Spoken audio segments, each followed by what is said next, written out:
All right, welcome back to my channel. Today, I finally got my Onefinity Elite Foreman completely put together. All the accessories have been put on. It's ready to rock and roll. So, first thing I'm gonna do is resurface, well, since it's the first time, surface my wasteboard.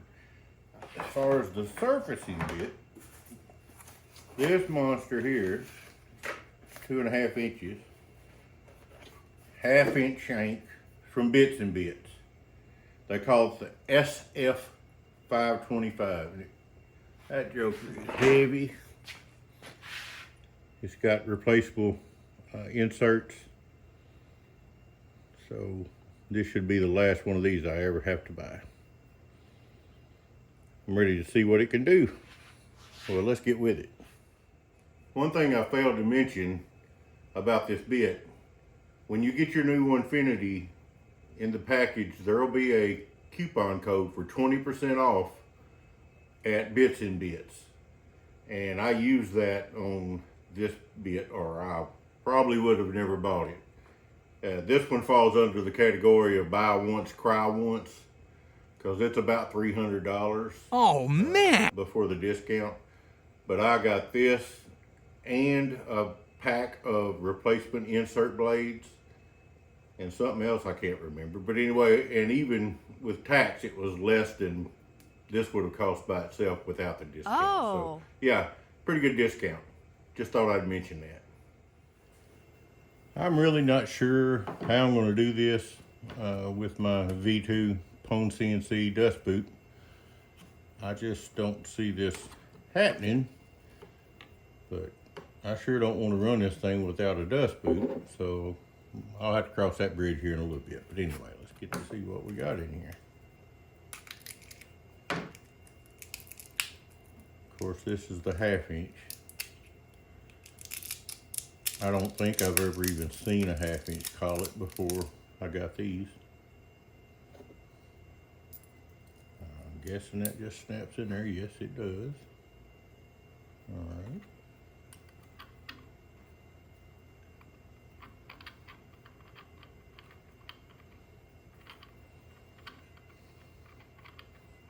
Still not used to this spindle and how the size of the nut here and the whole 9 yards. It's just all different than what I'm used to with that Shapeoko. I had a system with it. Now I got to rewrite that system in my head and do this a different way. But I really don't think that dust boot's going to work. In fact, I know it's not. There's just no way. Unless I can modify it. I have been known to do such things.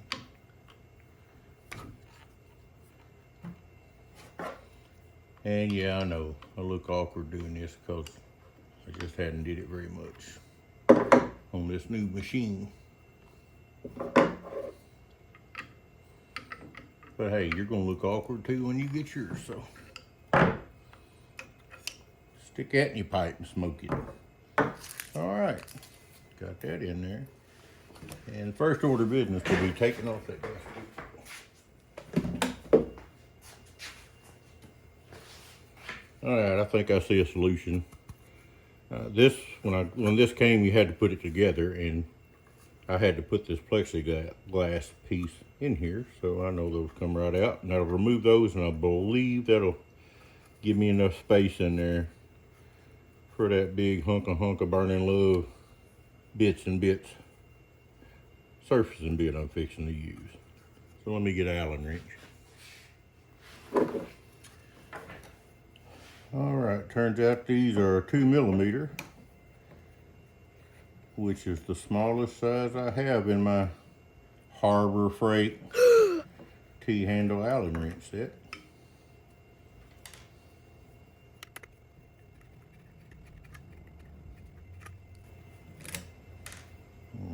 And this thing ain't gonna collect much dust, I bet you, with this out of there. But I certainly can't use it with that big old bit. So.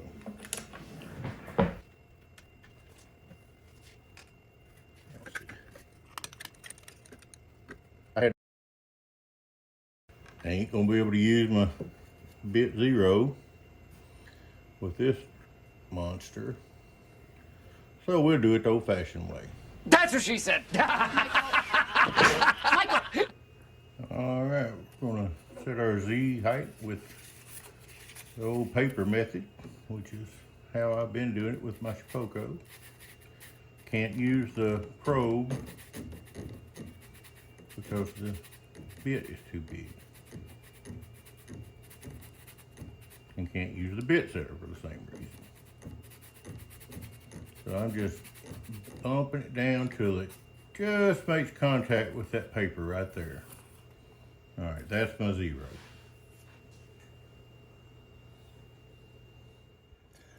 So now I'm just going to zero out my Z. And then I'm going to jog the spindle to my starting point, which is going to be my X, Y. I think I'm going to go right in the center of the wasteboard and start from there. So let's do that. All right, let's measure it and find the center of our wasteboard. 49 inches, so we need 24 and a half. Right there. Now we need to get the X and Y. And that is 49, and we're going to call it a quarter. So 24 and 5/8. Look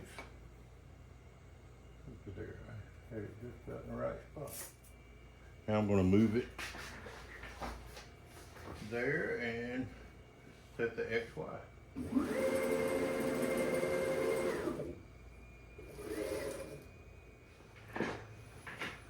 And right now I'm just eyeballing it.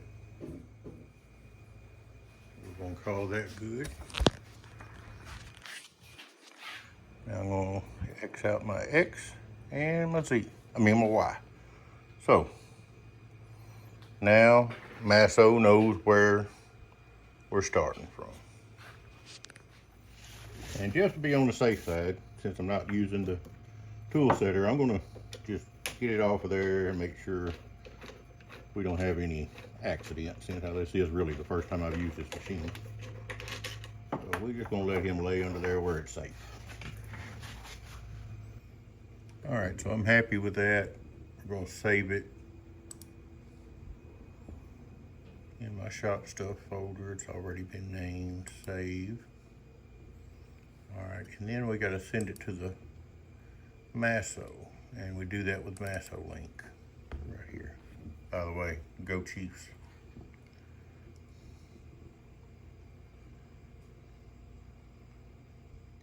So what happened that caused the Masso link delay to hook up was because I didn't have my computer and my Masso on the same Wi-Fi network. They have to be on the same network. Our router has 2 different speeds or whatever, and my computer was set on one of them, Masso was set on the other, and that's why they wouldn't hook up. And also make sure that your IP address matches exactly what you have in your Masso. And the way to look that up, just go to your F3, and up here just tap on the Wi-Fi, and it'll show you your IP address, and you'll have to enter that in from the get-go. When you do, just make sure that that is the exact same as what you have in the computer, and you should be able to hook up this fast. Watch this. I'm going to click connect, and boom, just that fast. There it is. So, hope that helps you. Okay, so I just rehomed because that's what it said I had to do. And then I clicked go to work origin, which is right here, right in the center. So that's correct. I'm going to hit cycle start and see what happens. Oh, rewind. Got my finger on the panic button. It's not touching, but I'm not mad at it.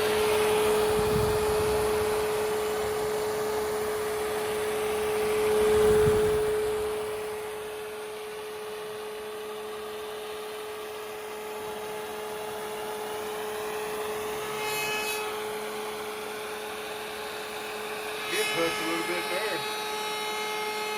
I'm just gonna let it go.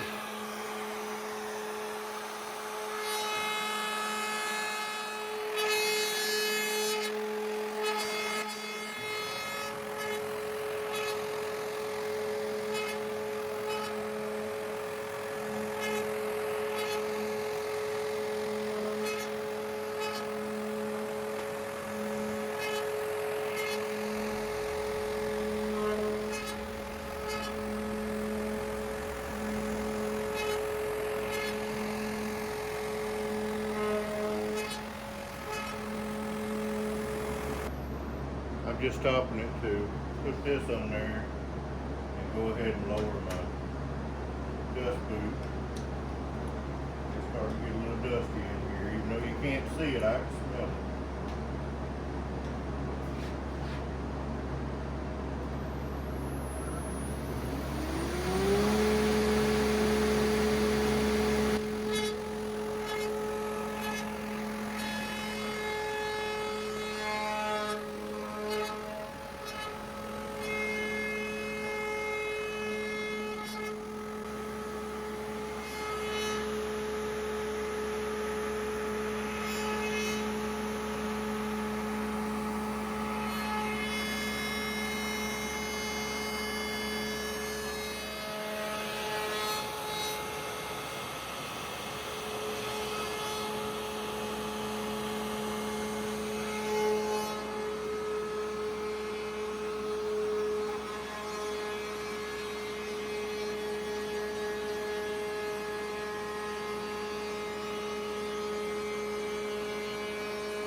This is the worst.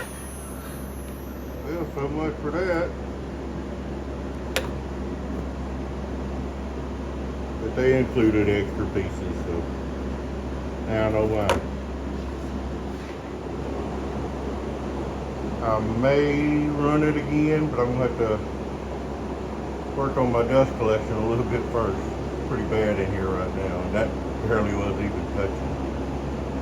So I did go back and run the surfacing path one more time. The final depth was 15 thousandths of an inch. And although it still didn't touch everywhere on the board, because there's where my original center mark, it did make a lot of difference. I feel like it did. So I'm going to go with that. And if I need to go back and do it again later, I will. But anyway, thanks for watching. Give me a like and a subscribe. I appreciate you.